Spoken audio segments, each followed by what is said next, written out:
I started this blog in 2004 when I was in college because I had gotten a few scholarships for college, and I had invested one of them in the stock market and lost half my money. So I figured it was probably time to start learning about money, and I eventually started a blog.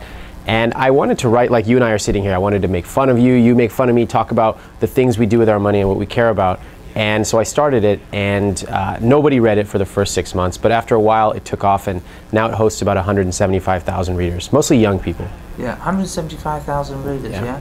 I mean, it doesn't seem to be a subject that younger people are interested in, like their finances, apart from spending. No, it sounds really boring. Well, I think we are all interested in money. We're not necessarily interested in learning from some old white dude about what he thinks interest rates will be in 2 months. Mm-hmm. So, you know, we all want to know where's our money going? How do we make it go into things we want to, whether it's an iPhone or saving or going on vacation. Mm-hmm. We all want to think about that. And I think we all have this feeling of guilt that I should be doing something, but I just don't know what to do. So there's an element of awareness, education within this site.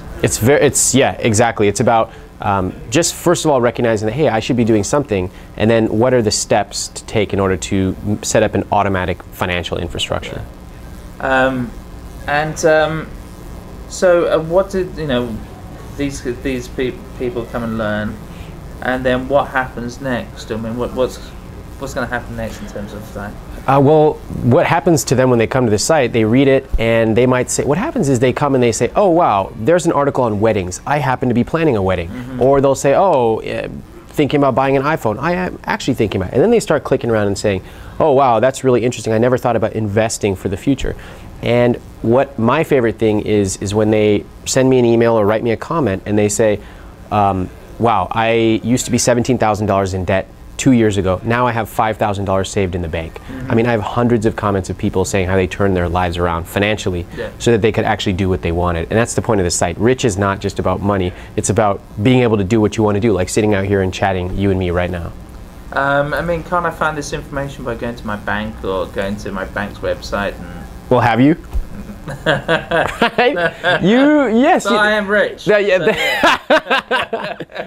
There's plenty of information out there. You could certainly find it anywhere else. You can find it on my blog or in the Wall Street Journal. The point is that we need it presented to us in a way that we actually care about it. And then we need to take action. You can read my site, but if you read it and then you go like this, oh great, I'm educated, and then you go lay on the couch, then I have failed. The point is that you need to get up and take action and do something. And whether it's through my site or others, it doesn't really matter. Okay, so you have all these people coming to find out how to be rich. Yeah. How are you going to become rich at this site? Well, two things. So first of all, in my day job, I'm a co-founder of PBWiki. That's a collaboration company in Silicon Valley. And we have grown quite a bit, so we now host about 500,000 wikis. But the site itself is really interesting on the monetization side. I actually held off putting ads for about 3 years. I didn't want to ruin the credibility, and I wanted to really understand my readers before I put a bunch of making money things. Plus, it wasn't really for me about making $10 a month or $50 a month. I wanted to make much more. Mm-hmm. And so what I did, I've done speaking. I now have a book coming out in January, and I actually have put ads on. So the site is doing really well, but the real point is to help more and more people manage their money, more and more regular people, not just the San Francisco geeks or people in New York. Sure. I mean, beyond the book and the speaking engagement, how does this scale? How does this turn into a business as an entrepreneur, you know?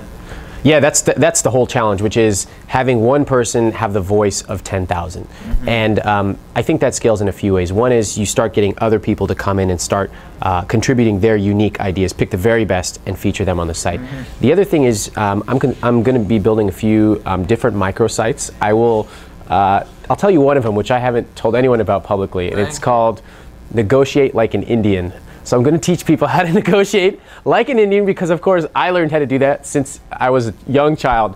And so I think you start moving towards doing speaking, packaging up some of the knowledge, and most importantly, and what other people are not doing, is having your readers go out and spread the word. There are plenty of people who love IWillTeachYouToBeRich.com. Mm-hmm. They want to spread the word, so I'm going to give them the tools so that they can go do that and teach their friends how to manage their money. But then you don't make money out of that. That's okay. I'd rather have 1 million people who know about the I Will Teach You to Be Rich principles than 5,000 who are paying me a lot of money. I would rather scale it way out, because people need to learn this stuff, and it's about giving them the tools to do it.